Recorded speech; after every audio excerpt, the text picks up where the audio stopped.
Hello everyone, this is Sujeet Kumar Jha and you are watching Irodov school of physics. पिछले lecture video में हम लोगों ने देखा था कि एक सेमी सर्कुलर रिंग अपने सेंटर पे कितना इलेक्ट्रिक फील्ड क्रिएट करता है, और हम लोगों ने देखा था कि जब किसी यूनिफॉर्मली चार्ज रिंग के एक्सिस पे कोई अपोजिट चार्ज को रखा जाता है तो उसका टाइम पीरियड क्या होता है, उसका ऑसिलेशन किस तरीके से एसएचएम होता है, और एसएचएम होने के लिए क्या कंडीशन होना चाहिए। ठीक है, उसका जो डिस्प्लेसमेंट होना चाहिए वो बहुत स्मॉल होना चाहिए सेंटर से। ठीक है, तो ये सब कुछ हम लोगों ने ऑलरेडी पढ़ चुका है। ठीक है, इस लेक्चर वीडियो में हम लोग देखेंगे कि किस तरीके से एक uniformly charge rod electric field create करता है। ठीक है, इस पे बेस्ड सारे पॉइंट्स को हम लोग सीखेंगे। चलिए फिर आगे बढ़ते हैं और देखते हैं कि किस तरीके से एक रॉड इलेक्ट्रिक फील्ड क्रिएट करता है। ठीक है, सबसे पहली बात, जैसे मान लीजिए कि ये एक रॉड है, ये एक रॉड है जिसका कि लेंथ L है। ये यूनिफॉर्मली चार्ज रॉड है जिसका कि लेंथ L है। यहाँ से x डिस्टेंस पे ये कितना इलेक्ट्रिक फील्ड क्रिएट कर रहा होगा ये कैलकुलेट करना है। ठीक है, x पॉइंट पे ये कितना इलेक्ट्रिक फील्ड क्रिएट कर रहा होगा ये पूछा जा रहा है। इस रॉड का लीनियर चार्ज डेंसिटी लैम्डा दिया हुआ है। ठीक है, यदि मान लीजिए कि क्वेश्चन में लैम्डा नहीं दिया है, लीनियर चार्ज डेंसिटी नहीं दिया है, चार्ज के बारे में कहा जा रहा है, तो कोई प्रॉब्लम नहीं है। लीनियर चार्ज डेंसिटी क्या हो जाएगा, Q/L हो जाएगा। ठीक है, तो लीनियर चार्ज डेंसिटी लैम्डा दिया हुआ है, तो यहाँ पे इस पॉइंट पे इलेक्ट्रिक फील्ड क्या होगा ये पूछा जा रहा है। ऐसे क्वेश्चन में क्या करना होता है, आपको एलिमेंट कंसिडर करना होता है। ठीक है, electric field due to uniformly charge body के कारण, यूनिफॉर्मली चार्ज ऑब्जेक्ट के कारण किस तरीके से हम लोग इलेक्ट्रिक फील्ड कैलकुलेट करते हैं, ये ऑलरेडी मैंने पिछले वीडियो में आपको बताया हुआ है, वो आप देख सकते हैं। यदि आपको वो पता है तो समझिए क्या होता है कि एक पॉइंट पे आके आपको एक छोटा सा एलिमेंट कंसीडर करना होता है, उस एलिमेंट के कारण इस पॉइंट पे इलेक्ट्रिक फील्ड कैलकुलेट करना होता है, और फिर उसको इंटीग्रेट करना होता है उसके प्रॉपर लिमिट के लिए। देखिए मैं क्या करना चाह रहा हूँ, देखिए इस पॉइंट से y डिस्टेंस आके एक छोटा सा एलिमेंट कंसीडर किया गया dy लेंथ का। कितने लेंथ का कंसीडर किया गया, dy लेंथ का। लीनियर चार्ज डेंसिटी इसका लैम्डा है, तो इस dy लेंथ में कितना चार्ज इनक्लोज्ड होगा, तो dq का वैल्यू हो जाएगा lambda into dy। This is the charge. ठीक है, इस एलिमेंटल लेंथ में इतना चार्ज इनक्लोज्ड है। ठीक है, तो dq का वैल्यू आ गया कितने के बराबर, लैम्डा इंटू dy के बराबर। अच्छा, अब ये lambda into dy y distance पे कितना इलेक्ट्रिक फील्ड क्रिएट करेगा, तो ये इसके लिए आप कूलम्ब्स लॉ लगा सकते हैं। तो यहाँ पे क्या हो जाएगा, DE इक्वल टू हो जाएगा k dq बाई डिस्टेंस का स्क्वायर, वो कितने डिस्टेंस पे, y डिस्टेंस पे है। ठीक है, dq के जगह पे पुट कर दीजिए k lambda dy by Y square, ये आ जाएगा। अब यहाँ पे इलेक्ट्रिक फील्ड इंटीग्रेट कर देते हैं, यहाँ पे DE का k लैम्डा कॉन्स्टेंट है, इंटीग्रेशन हो जाएगा dy बाई वाई स्क्वायर का। And what is the limit of integration, y का इंटीग्रेशन कहाँ से कहाँ तक होगा, x से लेकर के x प्लस एल तक। ठीक है, y का इंटीग्रेशन कहाँ से कहाँ तक होगा, x से लेकर x प्लस एल तक, क्योंकि इतना ही लेंथ में चार्ज है इस रॉड पे। ठीक है, तो y का इंटीग्रेशन x से लेकर के x प्लस एल तक। ठीक है, और यहाँ पे इलेक्ट्रिक फील्ड निकल जाएगा, तो E का जो वैल्यू आएगा यहाँ पे k लैम्डा 1/y स्क्वायर का इंटीग्रेशन क्या होता है, -1/y है ना, तो ये -1/y and limit of integration is from x to x plus L, तो ये आ गया k lambda -1/x plus L plus 1/x, ये आ गया ना। ठीक है, अब पुट कर देते हैं वैल्यू और कैलकुलेट कर लेते हैं इलेक्ट्रिक फील्ड का वैल्यू। इलेक्ट्रिक फील्ड का वैल्यू यहाँ से आ जाएगा k लैम्डा, ठीक है, 1/x minus 1/x plus L, ये आ चुका है। तो k lambda x plus L minus x by x into x plus L, ये आ जाएगा। x कैंसिल आउट हो जाएगा, इलेक्ट्रिक फील्ड का वैल्यू आ जाएगा k lambda L by x into x plus L. अच्छा, लैम्डा इंटू एल को क्या लिख सकते हैं, चार्ज। ये चार्ज है उस रॉड पे। ठीक है, तो चार्ज के टर्म में भी इसके इलेक्ट्रिक फील्ड को लिखा जा सकता है। तो चार्ज के टर्म में इसका इलेक्ट्रिक फील्ड कितना हो जाएगा, चार्ज के टर्म में इसका इलेक्ट्रिक फील्ड हो जाएगा k lambda L by x into x plus L, ये हो गया लीनियर चार्ज डेंसिटी के टर्म में, और चार्ज के टर्म में क्या हो गया, k Q by x into x plus L. के क्या है यहाँ पे, के का वैल्यू 1/4 पाई एप्सिलॉन नॉट होता है, ये भी आप पुट कर सकते हैं, ठीक है। 1/4 पाई epsilon not Q by x into x plus L, this is the value of electric field. अच्छा, कहीं कहीं पे ऐसा भी पूछा जा सकता है कि जैसे यहाँ पे एक पॉइंट चार्ज क्यू को, स्मॉल क्यू को रख दिया गया, अब उस पर फोर्स कितना लग रहा है, पूछा जा सकता है ना। ये रॉड है, यहाँ पे एक स्मॉल क्यू चार्ज को रख दिया गया, इस स्मॉल क्यू चार्ज पे ये रॉड कितना फोर्स लगा सकते हैं। इलेक्ट्रिक फील्ड ये है, तो चार्ज से यदि इलेक्ट्रिक फील्ड में मल्टीप्लाई कर देंगे तो उस पर फोर्स कितना लगेगा ये पता चल जाएगा। तो इस पर जो फोर्स लगेगा, that force is given by 1/4 pi epsilon not Q by x into x plus L, ये आ जाएगा फोर्स का value 1/4 pi epsilon not small Q into capital Q by x into x plus L. तो इस तरीके से rod के axis पे, लाइन पर ही इलेक्ट्रिक फील्ड कैलकुलेट किया जा सकता है। अब हम लोग देखते हैं कि रॉड के लेंथ के परपेंडिकुलर किसी डिस्टेंस पे इलेक्ट्रिक फील्ड का वैल्यू कितना होता है। चलिए फिर आगे बढ़ते हैं।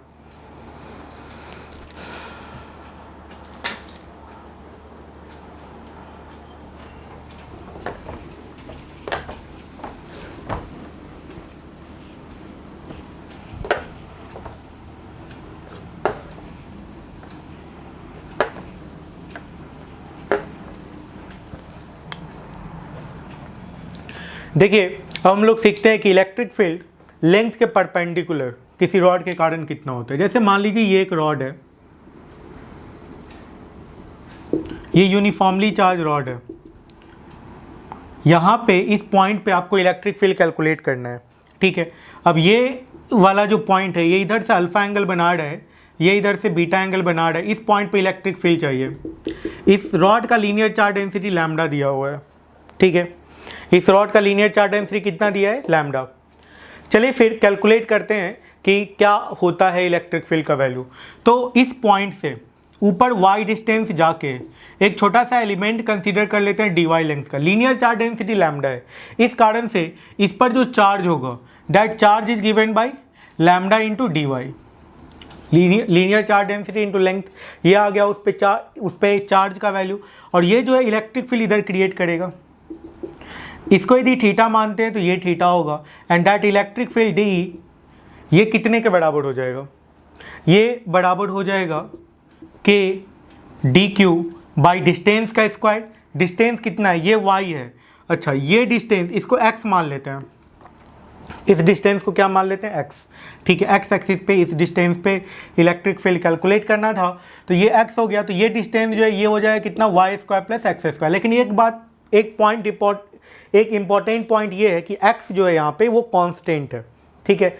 तो k D Q, electric field का जो वैल्यू आएगा, डी का वैल्यू आ जाएगा k D Q by distance का square y square plus X square, okay. अब इस इलेक्ट्रिक फील्ड का दो कंपोनेंट, एक x कंपोनेंट, एक y कंपोनेंट, ओके। तो अब इस इलेक्ट्रिक फील्ड को इंटीग्रेट करना होगा आपको, ठीक है। सबसे पहले कंपोनेंट लेना होगा, उसके बाद इंटीग्रेट करना होगा। तो इसका जो x कंपोनेंट आएगा dx कितना आ जाएगा, डी कॉस थीटा, कितना आएगा, डी कॉस थीटा। और d का वैल्यू ऑलरेडी कैलकुलेटेड है, पुट कर देते हैं। तो यहाँ पे क्या हो जाएगा, K D Q by Y square plus X square into cos theta. Cos theta means base by hypotenuse, X by root under Y square plus X square, ये आ गया डी एक्स का वैल्यू, ठीक है। अब देखिए मैं इसको इंटीग्रेट कैसे करता हूँ, ओके। देखिए किसी भी टर्म को इंटीग्रेट करना, जब भी Y square plus X square के फॉर्म में हो डिनोमिनेटर में, तो कोशिश कीजिए कि वो ट्रिगोनोमेट्रिक फॉर्म में कन्वर्ट हो जाए। और जब वो ट्रिगोनोमेट्रिक फॉर्म में कन्वर्ट हो जाएगा तब आप उस पर इलेक्ट्रिक फील्ड, तब उसके कारण आप इलेक्ट्रिक फील्ड बहुत आसानी से कैलकुलेट कर सकते हैं। देखिए वही मैं करता हूँ, सबको ट्रिगोनोमेट्रिक फॉर्म में ही कन्वर्ट करने की कोशिश करता हूँ। देखिए यहाँ पे x by root under Y square plus X square, वो तो कॉस थीटा है ही, ठीक है। यहाँ पे X square plus Y square है, ठीक है। तो X square plus Y square है, ये हाइपोटेनस है, ओके। तो हाइपोटेनस है यहाँ पे दिया हुआ। तो ऐसा करते हैं कि एक्स स्क्वायर से मल्टीप्लाई और डिवाइड कर देते हैं। क्यों? क्योंकि मैंने आपको बता चुका है कि एक्स जो है इसमें कांस्टेंट है, एक फिक्स डिस्टेंस पे आपको इलेक्ट्रिक फील्ड कैलकुलेट करना है, ठीक है। तो कांस्टेंट को इंटीग्रेट किया नहीं जाता है, वो इंटीग्रेशन के बाहर आ जाता है, जो टर्म है बस उसी को इंटीग्रेट किया जाएगा।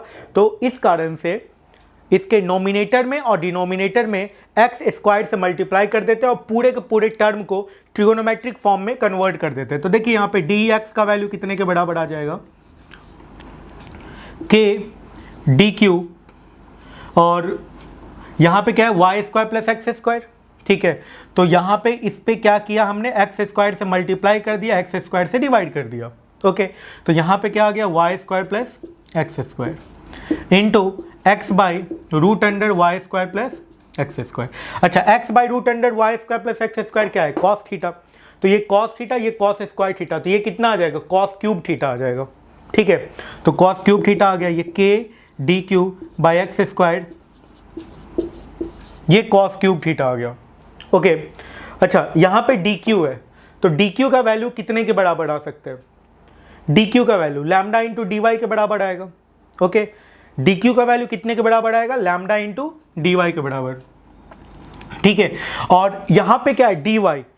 अब y का जो वैल्यू है, y का ट्रिगोनोमेट्रिक फॉर्म में tan थीटा इक्वल टू क्या हो सकता है, y बाई एक्स। तो tan थीटा को हम लोग लिख देते हैं y बाई एक्स, तो y इक्वल टू क्या आ जाएगा, x tan थीटा आएगा ना। अब इसको डिफ्रेंशिएट कर सकते हैं, डिफ्रेंशिएट कर सकते हैं। इसमें कांस्टेंट कौन है, x कांस्टेंट है, तो इसको यदि डिफ्रेंशिएट कर देते हैं, ठीक है, तो यहाँ पे जो y का जो डिफ्रेंशिएशन है dy बाई डी एक्स, इस केस में dy बाई डी एक्स कितना आ जाएगा, dy बाई डी एक्स आएगा x, और tan थीटा का डिफ्रेंशिएशन सेक स्क्वायर थीटा, ऐसा कुछ आएगा dy बाई डी एक्स का वैल्यू। तो dy का वैल्यू क्या आ गया, x sec square theta dx, ठीक है, x sec square theta D theta, है ना।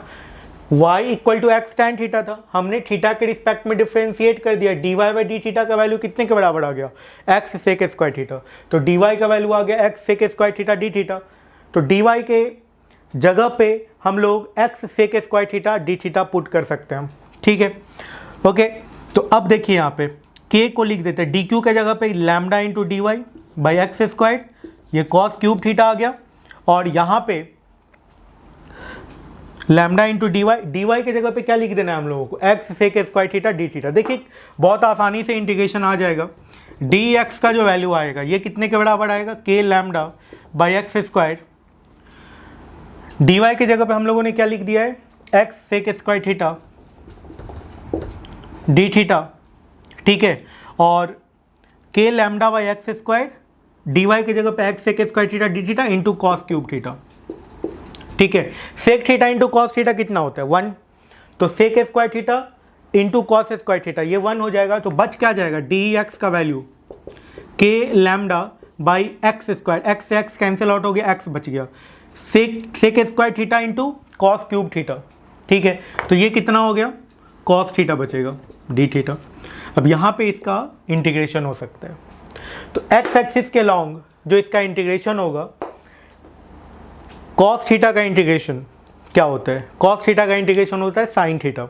अब साइन थीटा में अब वैल्यू पुट कर सकते हैं, ठीक है, तो वैल्यू पुट कर देते हैं, तो ई एक्स इक्वल टू हो जाएगा के lambda by x, and cos theta का इंटीग्रेशन हो गया sine theta, and what is the limit of integration. देखिए थीटा का इंटीग्रेशन का लिमिट क्या होगा, minus beta two alpha, minus beta two alpha, है ना, minus beta two alpha integration होगा, ठीक है। तो ई एक्स इलेक्ट्रिक फील्ड जो होगा एक्स एक्सिस के लॉन्ग क्या हो जाएगा, के lambda by X sine alpha minus sine minus beta, sine minus theta minus sine theta होता है, तो sine alpha plus sine beta हो जाएगा। तो electric field along x axis यहाँ से आ जाएगा के lambda by X sine alpha plus sine beta, K lambda by X sine alpha plus sine beta, this is the value of electric field along x axis, ठीक है। तो ये x axis के लॉन्ग इलेक्ट्रिक फील्ड आ गया। इसी तरीके से Y axis के लॉन्ग भी इलेक्ट्रिक फील्ड आएगा, ओके। तो वाई एक्सिस के लॉन्ग इलेक्ट्रिक फील्ड कितना आएगा, देखिए जैसे हम लोगों ने डी एक्स में क्या किया था, डी एक्स में डी कॉस थीटा किया था, तो वाई में क्या आ जाएगा, डी साइन थीटा आ जाएगा, ओके। ठीक है, मैं यहाँ पे देखिए, यहाँ पे लिखता हूँ, आपको समझाता हूँ इसको शॉर्ट में थोड़ा। वाई एक्सिस के अलॉन्ग इलेक्ट्रिक फील्ड को थोड़ा शॉर्ट में हम लोग कैलकुलेट करते हैं। यहाँ पे देखिए डी वाई जो आएगा ये आ जाएगा कितने के बराबर, डी साइन थीटा के बराबर। ठीक है, डी साइन थीटा के बराबर आ जाएगा। ओके, अब अच्छा, अब देखिए डी के जगह पे क्या लिखेंगे, K D Q by Y square plus X square, वही रहेगा। ठीक है, और साइन थीटा को साइन थीटा ही रहने देंगे। Y square plus X square में क्या करेंगे, ऊपर नीचे एक्स स्क्वायर से डिवाइड करेंगे, मल्टीप्लाई करेंगे, X square by Y square plus X square, ये क्या हो जाएगा, कॉस स्क्वायर थीटा। ठीक है, और एक एक्स स्क्वायर बचा रह जाएगा, जैसे हम लोगों ने किया ना, K D Q X square से मल्टीप्लाई और डिवाइड किया, X square by Y square plus X square. ठीक है, और यहाँ पर तो साइन थीटा था ही, तो ये हो जाएगा cos square theta into sine theta.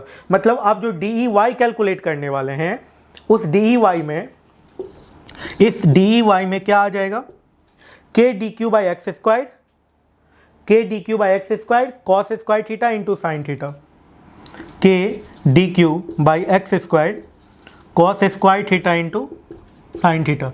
यदि आपको ये समझने में परेशानी आ रही है तो कमेंट बॉक्स में मुझे बताइएगा कि कहाँ पे परेशानी आ रही है, वहाँ पे मैं फिर से एक वीडियो बना के आपको बता दूंगा कि यहाँ पे ऐसे हो रहा है। ठीक है, तो डी वाई का वैल्यू हो जाएगा K D Q by X square cos square theta into sine theta, ये आ गया डी वाई का वैल्यू।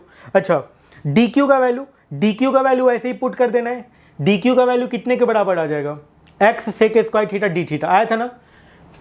ठीक है, डी क्यू का वैल्यू कितने के बराबर आ जाएगा, लैम्डा इंटू डी वाई, और डी वाई का value X sec square theta D theta, तो lambda into X sec square theta D theta, ये आ जाएगा। डी क्यू के जगह पे क्या आएगा, लैम्डा इंटू डी वाई, और डी वाई के जगह पे X sec square theta D theta, तो ये टर्म आ जाएगा।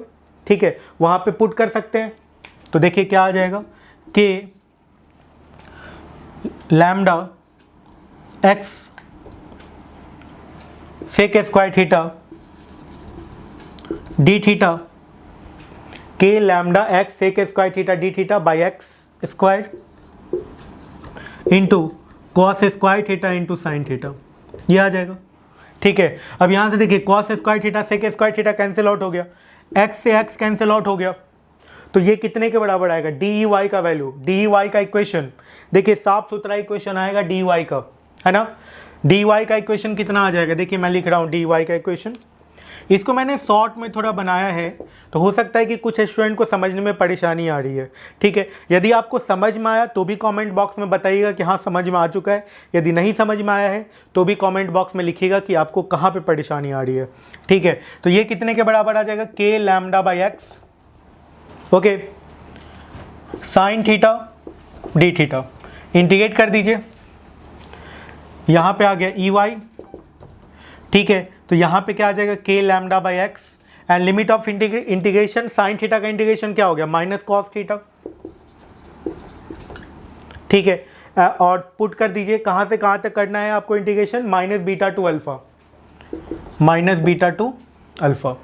ठीक है, तो ये कितने के बराबर आ जाएगा, के लैम्डा बाई एक्स। ठीक है,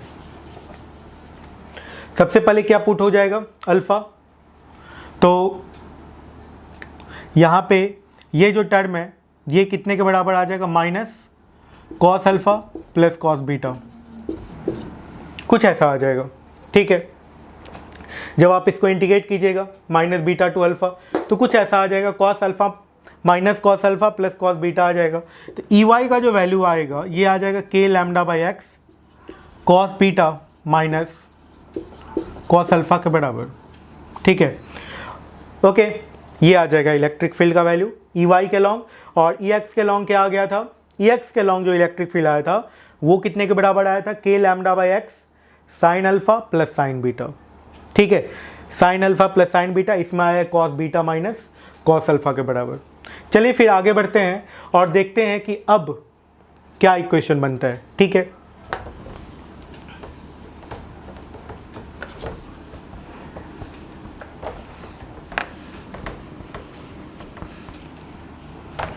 देखिएगा, यही ये लाइन चार्ज यदि ये रॉड इनफाइनाइट लेंथ का होता तो इलेक्ट्रिक फील्ड कितना होता, इनफाइनाइट लेंथ का, इन्फिनिटी से शुरू होकर इन्फिनिटी तक है। ये यूनिफॉर्मली चार्ज रॉड है, इन्फिनिटी से शुरू होकर इन्फिनिटी तक है। यहाँ पे आपको इलेक्ट्रिक फील्ड कैलकुलेट करना है, इधर भी ये ऐसे जाएगा, इधर भी 90 डिग्री बनाएगा, मतलब अब alpha equal to 90 degree equal to beta. है ना। मतलब इस इंड को यदि यहाँ से आपको टच करना है तो परपेंडिकुलर जाना होगा, इस इंड को टच करना है क्योंकि ये भी इन्फिनिटी तक है तो फिर आपको परपेंडिकुलर जाना होगा, और एंगल कितना कितना बन जाएगा 90 डिग्री। तो alpha equal to 90 degree, beta equal to 90 degree. यदि आप ये पुट करते हैं तो इलेक्ट्रिक फील्ड आप आसानी से कैलकुलेट कर सकते हैं इनफाइनाइट रॉड के कारण। तो इनफाइनाइट रॉड के कारण जो electric field along x axis आएगा वो कितने के बराबर आएगा, K lambda by X sine 90 plus sine 90, 1 + 1 2। तो इलेक्ट्रिक फील्ड आ जाएगा एक्स एक्सिस के लॉन्ग 2 के लैम्डा बाई एक्स। के को 1/4 पाई एप्सिलॉन नॉट भी लिख सकते हैं, 1/4 पाई एप्सिलॉन नॉट लिखते हैं तो 2 से 4 कटेगा तो क्या आ जाएगा lambda by 2 pi epsilon not x. ये आ जाएगा electric field along x axis. ठीक है, वाई एक्सिस के अलॉन्ग इलेक्ट्रिक फील्ड 0 आ जाएगा क्योंकि cos 90 भी 0 होता है। cos 90 का वैल्यू कितने के बराबर होता है 0, तो अल्फा cos 90 0 और बीटा के लिए भी cos 90 0 हो जाएगा, तो ये पूरा का पूरा टर्म 0 हो जाएगा। तो वाई एक्सिस के लॉन्ग इलेक्ट्रिक फील्ड 0 और एक्स एक्सिस के लॉन्ग इलेक्ट्रिक फील्ड का वैल्यू कितने के बराबर आएगा lambda by 2 pi epsilon not x. ये आ जाएगा एक्स एक्सिस के लॉन्ग, ये आ जाएगा वाई एक्सिस के लॉन्ग। ठीक है, ओके। यदि सेमी इनफाइनाइट रॉड हो तो क्या होगा, सेमी इनफाइनाइट रॉड के कारण इलेक्ट्रिक फील्ड कैलकुलेट करते हैं। देखिए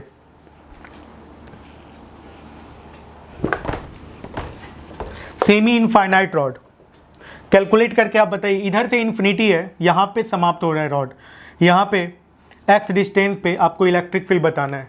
इस पॉइंट पे लीनियर चार्ज डेंसिटी लैम्डा दिया हुआ है और जहाँ से रॉड इंड हो रहा है वहाँ से एक्स डिस्टेंस पे आपको इस पॉइंट पे इलेक्ट्रिक फील्ड बताना है। बताइए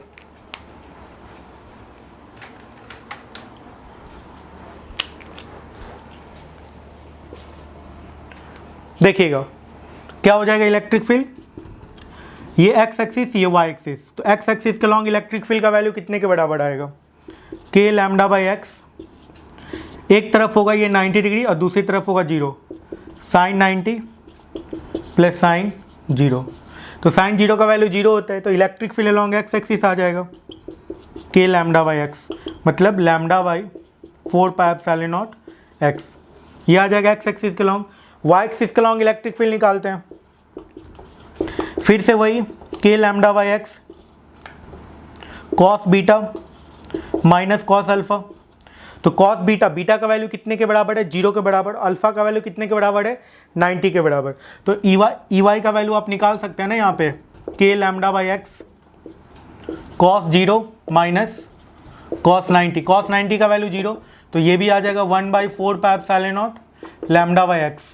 ठीक है, तो इनफाइनाइट रॉड के कारण जो इलेक्ट्रिक फील्ड होगा इस तरफ होगा lambda by 4 pi epsilon not x, है ना। एक्स एक्सिस के लॉन्ग हो जाएगा lambda by 4 pi epsilon not x, और क्या होगा वाई एक्सिस के लॉन्ग होगा, और वाई एक्सिस के लॉन्ग इलेक्ट्रिक फील्ड होगा और एक्स एक्सिस के लॉन्ग इलेक्ट्रिक फील्ड होगा। तो एक इलेक्ट्रिक फील्ड इधर हो जाएगा lambda by 4 pi epsilon not x, और एक इलेक्ट्रिक फील्ड इधर हो जाएगा lambda by 4 pi epsilon not x. ठीक है, तो इस केस में नेट इलेक्ट्रिक फील्ड किधर कहेंगे, इस डायरेक्शन में कहेंगे, जो कि 45 डिग्री इंक्लाइंड होगा, हॉरिजॉन्टल से या वर्टिकल से कह दे। ठीक है, तो नेट इलेक्ट्रिक फील्ड का जो वैल्यू होगा इस केस में, नेट इलेक्ट्रिक फील्ड का वैल्यू कितने के बराबर हो जाएगा √2 lambda by 4 pi epsilon not x. ये आ जाएगा कितना के बराबर lambda by 2√2 pi epsilon not x. This is the net electric field in the case of semi infinite rod. यदि मान लीजिए लेंथ बाइसेक्टर पे इलेक्ट्रिक फील्ड कैलकुलेट करने के लिए कह रहा है, लेंथ बाइसेक्टर पे, लेंथ बाइसेक्टर पे यदि कह रहा है, मतलब मान लीजिए कि ये इधर से अल्फा बना रहा है, इधर से अल्फा बना रहा है। ठीक है, इसका लीनियर चार्ज डेंसिटी लैम्डा है और इलेक्ट्रिक फील्ड यहाँ पे पूछा जा रहा है, तो इस केस में इलेक्ट्रिक फील्ड कितने के बराबर आ जाएगा, एक्स एक्सिस के लॉन्ग इलेक्ट्रिक फील्ड होगा क्योंकि अल्फा इक्वल टू अल्फा और बीटा इक्वल टू भी अल्फा है। ठीक है, तो एक्स एक्सिस के लॉन्ग इलेक्ट्रिक फील्ड कितने के बराबर के लैम्डा बाई एक्स। ठीक है, मान लेते हैं एक्स डिस्टेंस पे निकालना था, तो sine alpha plus sine alpha क्या हो जाएगा यहाँ पे 2 साइन अल्फा, तो कितना आ जाएगा lambda by 2 pi epsilon not X sine alpha. This is the value of electric field and along Y axis what is the value of electric field lambda by 4 pi epsilon not X cos alpha minus cos alpha and that becomes 0, तो electric field along y axis becomes 0। ठीक है, तो इस case में for in this case electric field only exist along X axis, okay, and electric field along Y axis becomes 0। तो इस तरह के कुछ पॉइंट्स के कारण इलेक्ट्रिक फील्ड क्वेश्चन में पूछा जाता है और स्टूडेंट्स को बनाना होता है, ठीक है। इस पे बेस्ड काफ़ी अच्छे अच्छे प्रॉब्लम्स भी पूछे जाते हैं, ठीक है। अच्छा, एक पॉइंट और, ये जो मैंने अभी आपको सिखाया है कि electric field long line charge के कारण होता है lambda by 2 pi epsilon not x. यदि आपने सेमी सर्कुलर रिंग के सेंटर पे इलेक्ट्रिक फील्ड जब मैंने कैलकुलेट किया था तो वहाँ पे भी यही फॉर्मूला आया था, ठीक है। तो जो